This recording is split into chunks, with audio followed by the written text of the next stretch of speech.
ঠিক আছে হুজুর, মনে রাখব। তাহলে আমি এখন আসি হুজুর। ঠিক আছে, যাও, আমি তোমার জন্য দোয়া করব। আল্লাহ যেন তোমাকে হেদায়েত দান করে। দূর কিয়ে করব আমি বুঝতে পারছি না, যে দেখে সেই কতগুলো কথা শুনিয়ে দাও, যত সব। কি ব্যাপার মাসুদ, তোমাকে তো এখন আর মসজিদে দেখা যায় না। কোন মসজিদে এখন নামাজ পড়, নাকি নামাজ পড়া ছেড়ে দিলে?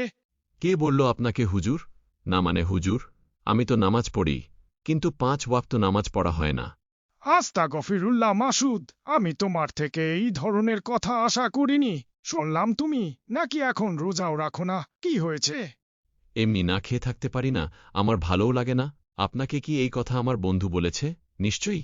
হ্যাঁ, তা বলেছে। কিন্তু মাসুদ, তোমার বাবা ছিলেন এই মসজিদের ইমাম। তোমার বাবা অনেক ভালো মানুষ ছিলেন। তুমি তো আগে অনেক ভালো ছিলে।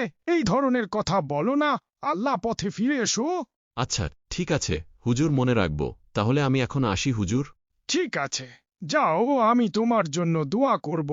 আল্লাহ যেন তোমাকে হেদায়েত দান করে।